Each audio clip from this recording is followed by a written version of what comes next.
They told us to wait out here, that just the immediate family's in there right now.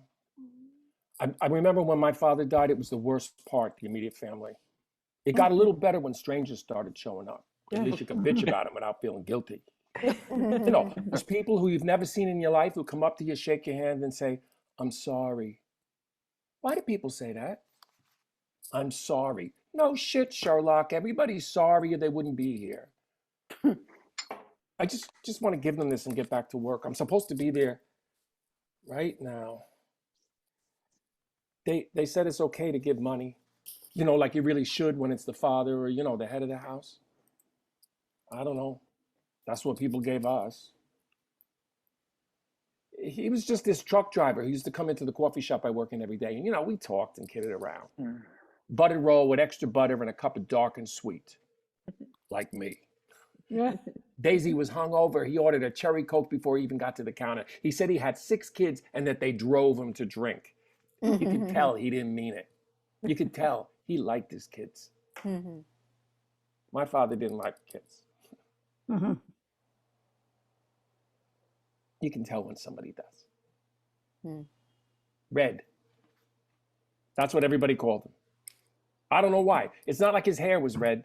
And the little sign outside the door says George Kelly Sr. How the hell do you get red out of that?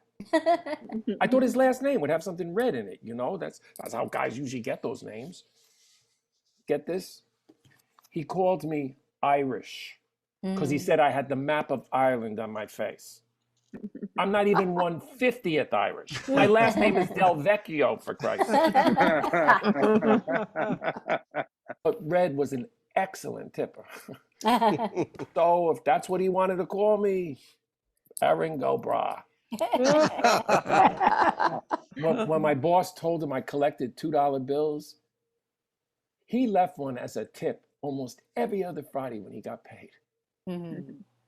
There's almost 30 of them in here.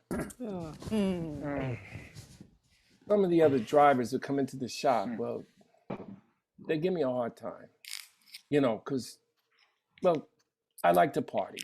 And I guess I've been with a few guys. They do stuff like send these college kids over to the counter and ask, did I want to go on a hay ride or something? And then they all clink their glasses with their forks, like at weddings. Stupid shit. It never happened when Red was there. I mean, nobody screwed around when he was at the counter. It was weird. And nice. Kind of like having a break while you're still working. I don't know. At first I got paranoid, like how sometimes guys will act like they're trying to protect you and it's just because they want a little for themselves. But Red was legit. I mean, he got real corny about marriage and kids and all. I mean, he was just a nice guy. Nice looking too, The first day he didn't show up. I figured he was under the eaves again. That's Irish for wickedly hungover. Was all ready the next morning with an extra strength cherry Coke. But when he didn't come in for the rest of the week, I asked one of the other drivers from his outfit, and he told me Red was in the hospital big time, and that's all anybody knew. I thought about going to visit him,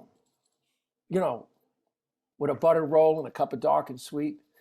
I even looked around for a St. Patrick's Day car with shamrocks and shit.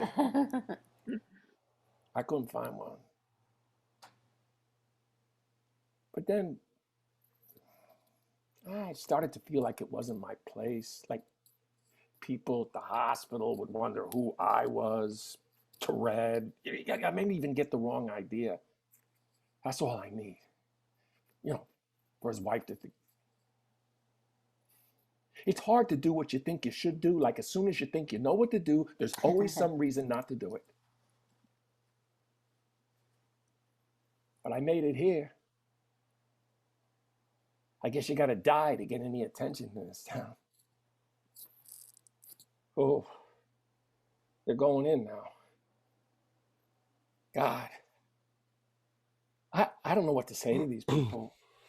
To his wife, Should I explain about the money or just give it to him and go?